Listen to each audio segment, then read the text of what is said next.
So, Friday,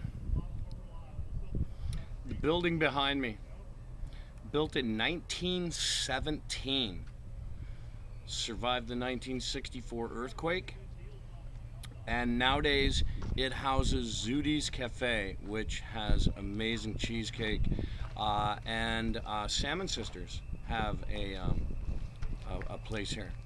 So, anyway, if someone could tell me what building this is, 1917.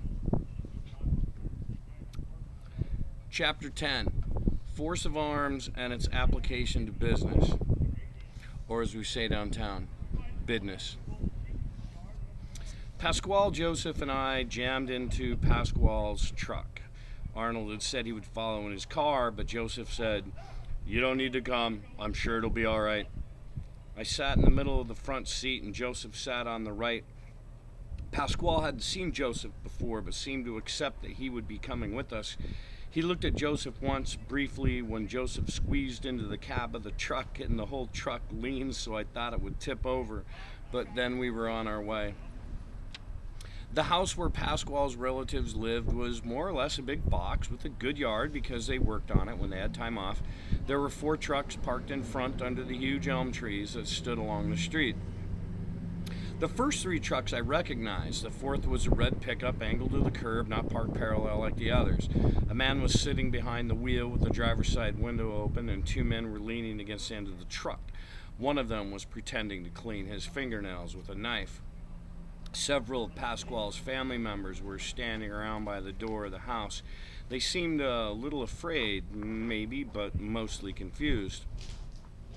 "The one in the truck is Rock," Pasquale said, stopping. Joseph opened the door and slid out. The truck rose visibly when his weight was gone. He shrugged as if to loosen his shoulders, strode up to the driver's side of the red truck, reached in and grabbed Rock by the neck and pulled him through the window. Then, holding Rock by the neck and crotch, Joseph power drove him through the window into the truck head first. This happened fast. The man with the knife was still cleaning his fingernails when Joseph moved around the front of the truck, grabbing the arm with the knife, and shook the guy like a dog shaking a snake. The knife flew through the air, and Joseph picked up the man by the neck and the crotch and threw him into the third man, knocking him sprawling. And then Joseph picked them up one at a time and speared one into the passenger side through the window and the other in the back of the truck.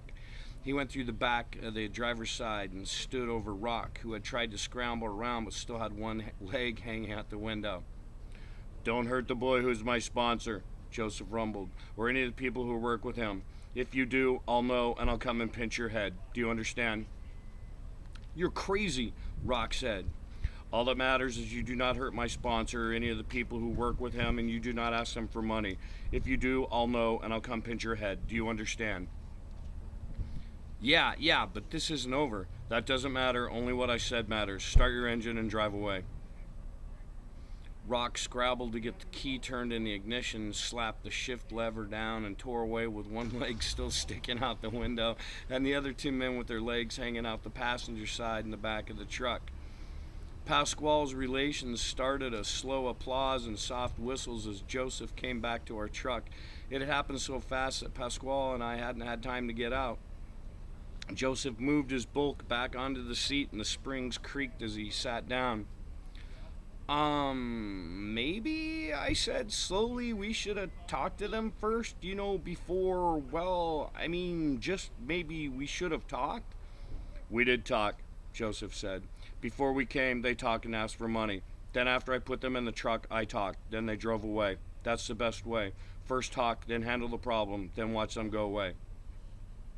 "I'll remember that," I said. Joseph nodded. "Some things are hard to remember, but this one is easy." I nodded. "Still, maybe the next time, if there's a next time, we could talk a little longer?" "Maybe," he sighed. "Maybe not. Each time is different."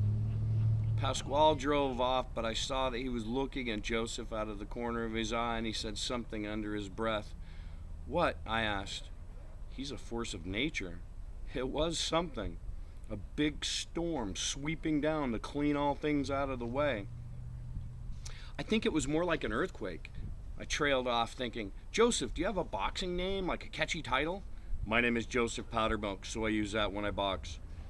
I think maybe we need something a little more excitement to it. How about if we call you Earthquake? Earthquake. Right, we'll call you Earthquake, Powdermilk. The next time you box. How does that sound? It sounds like it's not my name. Well, okay, sure. Wait! I jumped back from the percussion of his bellow. Joey Pow, he said. Pardon me? Joey Pow, he said. It's catchy, and it's my name. Joey Pow. I looked over at Pasquale, who was smiling at Joey. I like it. And just like that, I was a sponsor of a boxer, I had security for the business, and my fighter had a cool nickname. I love it when things work out like that. That's a good end of the week, isn't it? Oh my gosh, this book just makes me giggle. 1917, the building right back here. I will tell you that Zudi's Cafe and Salmon Sisters, not even close to the original use of this building. Alright, if you want to or not. Alright, bye.